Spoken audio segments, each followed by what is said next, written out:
એક દિવસ પહેલા જ મહેસાણાના કડીમાં સસ્તા અનાજની દુકાન પરથી ખરીદવામાં આવેલા ચોખામાં પ્લાસ્ટિકના ચોખા નીકળ્યાની ઘટના સામે આવી। જે પરિવારે ચોખાની ખરીદી કરી તેમણે પણ પ્લાસ્ટિકના ચોખા હોવાનો દાવો કર્યો છે। ત્યારે વીટીવી ન્યૂઝ દ્વારા સરકારી અનાજમાં પ્લાસ્ટિકના ચોખાની ભેળસેળ અંગે વિશેષ તપાસ કરવામાં આવી છે। એક્સપર્ટ પાસે લેબમાં જઈને ડેમો તૈયાર કરાયો। ત્યારે નકલી ચોખાના દાવા અંગે શું સત્ય સામે આવ્યું આવો જોઈએ। ચોખાની વાત કરીએ તો સરકાર દ્વારા હાલમાં ફોર્ટિફાઈડ પાર્બોઇલ્ડ રાઈસ ખરીદવામાં આવે છે, જે ગરીબોને આપવામાં આવે છે।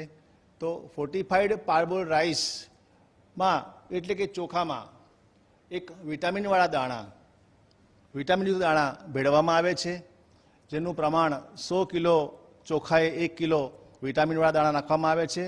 આ દાણાને FRK કહેવામાં આવે છે, જે FRK એટલે કે ફોર્ટિફાઈડ રાઈસ કર્નલ કહેવામાં આવે છે, જે બીજું કશું જ નહીં પણ વિટામિનવાળા દાણા છે, જે લોટમાંથી ચોખા લોટ બનાવવામાં આવે છે અને એમાં વિટામિન B9, વિટામિન B12 અને આયરન ઉમેરવામાં આવે છે, જરૂરી માત્રામાં ઉમેરવામાં આવે છે। સરકારની નેમ છે કે જે કુપોષણ જે છે એને આ વિટામિનવાળા દાણા ચોખા આપવાથી નિવારી શકાય છે। માટે સરકારનો આ એક ઉમદા હેતુ છે। તો 100 કિલો ચોખાએ 1 કિલો નાખવામાં આવે છે। તો એક ભ્રામક માન્યતા એવી છે કે આ દાણા પ્લાસ્ટિકના છે, પણ ખરેખર એવું નથી। આપણે આગળ જોઈએ એના માટે તો શું કરી શકાય છે, તો ફૂડ રિસર્ચ લેબોરેટરી એના માટે અલગ અલગ ટેસ્ટ કરે છે। તો આપણે પહેલાં બતાવીએ આપને કે ચોખા જે વિટામિનવાળા ચોખા છે એમાં કેમિકલ નાખતા જે ચોખાનો રંગ વાદળી થઈ જાય છે, તો એ બતાવે છે કે આમાં આયરન લોહ તત્વની હાજરી છે, એ પુરવાર કરે છે। આપણે એથી આગળ બીજું બતાવીએ આપણે તો ચોખા છે, ચોખાને આપણે જો ગરમ કરવામાં આવે, ચોખાને ગરમ કરવામાં આવે તો આપ જોઈ શકો છો ચોખા એટલે સ્ટાર્ચ કહેવાય, કાંજી કહેવાય। ચોખા બળે છે અને ખાલી જે ભાત રાંધ્યા હોય બળે એવી આપણને એની સ્મેલ આવે છે। તો પહેલાં ચોખા છે, પછી વિટામિનવાળા દાણા છે, ત્યારબાદ સાચા ચોખા છે। આપ ત્રણ ચોખા જોઈ શકો છો। ચોખા ખાલી બળે છે, એમાં કોઈ પ્લાસ્ટિક જેમ ઓગળતો નથી કે કોઈ એવી કંઈ સ્મેલ આવતી નથી।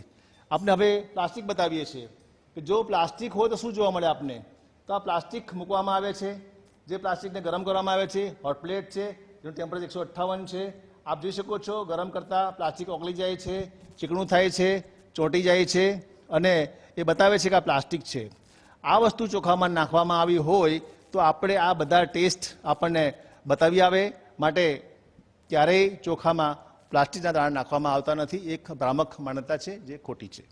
આપણે હવે એક આગળ બતાવું તમને કે અહીંયા આપણે ગરમ કરવામાં આવે છે, ચોખાને ગરમ કરવામાં આવે છે। આપ જોઈ શકો છો ગરમ કરેલા ચોખા એટલે ચોખા રાંધવામાં આવે છે, તો એ ચોખા રંધાઈ ગયા અને ખાવા લાયક આપ જોઈ શકો છો ખાવા લાયક બની ગયા છે। આ જ વસ્તુ છે આપણે જો પ્લાસ્ટિકને જો ગરમ કરીએ છીએ, તો પ્લાસ્ટિક ક્યારેય ફૂલશે નહીં, ખાવા લાયક નહીં બને, ક્યારેય ઓગળશે નહીં અને આપણે એવું ને એવું પ્લાસ્ટિક જોવા મળે છે। તો આ એનો પ્રયોગ છે, તેના દ્વારા અમે તાલુકા લેવલે, જિલ્લા લેવલે એક જાગૃતિ અભિયાન પણ હાથ ધરીએ છીએ કે ખરેખર સરકાર દ્વારા આપવામાં આવતા ચોખા એ વિટામિનવાળા છે, એમાં કોઈ પ્લાસ્ટિકની ભેળસેળ હોતી નથી। અહીં એક વાત તો સ્પષ્ટ છે કે સરકારી અનાજમાં જોવા મળતા પ્લાસ્ટિક જેવા ચોખા ફોર્ટિફાઈડ ચોખા હોય છે, જેમાં વિટામિન B9 અને B12 તેમજ આયર્નનું મિશ્રણ હોય છે। એટલે કે નકલી ચોખાની લોકોની ધારણા ખોટી સાબિત થાય છે। કેમેરામેન સાયર શર્મા સાથે મેહુલ દેસાઈ, વીટીવી ન્યૂઝ, ગાંધીનગર।